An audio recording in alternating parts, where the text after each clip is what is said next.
திருவண்ணாமலை மாவட்டம் கீழ்பெண்ணாத்தூர் தாலுகா உட்பட்ட செல்லங்குப்பம் கிராமத்தில் நாடாளுமன்ற தேர்தலை முன்னிட்டு உதயசூரியன் சின்னத்திற்கு வாக்கு சேகரிக்க சென்ற தமிழக சட்டப்பேரவை துணைத் தலைவர் கு பிச்சாண்டியின் காரை மறித்து பொதுமக்கள் வாக்குவாதத்தில் ஈடுபட்டதால் அப்பகுதியில் வாக்கு சேகரிக்காமல் புறப்பட்டு சென்றார்.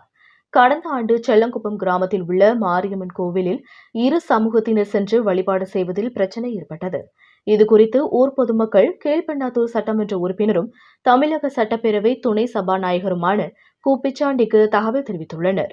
ஆனால் அப்பொழுது துணை சபாநாயகர் பிச்சாண்டி அப்பகுதியில் ஏற்பட்ட பிரச்சினைக்கு தீர்வு காணப்படவில்லை எனவும், தங்கள் ஊருக்கு அடிப்படை வசதிகள் எதுவும் செய்து தரவில்லை எனவும், சட்டமன்ற தேர்தலுக்கு பிறகு தங்கள் ஊருக்கு இதுவரை வந்ததில்லை என கூறியும் துணை சபாநாயகர் கு பிச்சாண்டியின் காரை முற்றுகையிட்டு வாக்குவாதத்தில் ஈடுபட்டனர். இதனால் நாடாளுமன்ற தேர்தலில் திமுக சார்பில் திருவண்ணாமலை நாடாளுமன்ற தொகுதியில் போட்டியிடும் CN அண்ணாதுரையை ஆதரித்து உதயசூரியன் சின்னத்தில் வாக்கு சேகரிக்க சென்ற தமிழக சட்டப்பேரவை துணைத் தலைவர் கு பிச்சாண்டி அப்பகுதியில் வாக்கு சேகரிக்காமல் வெளியேறியது பெரும் பரபரப்பை ஏற்படுத்தியுள்ளது.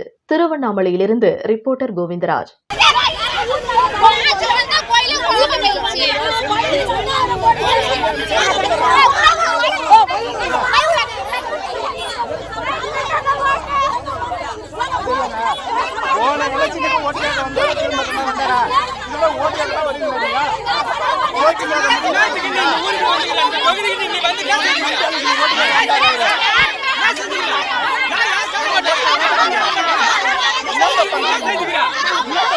நான்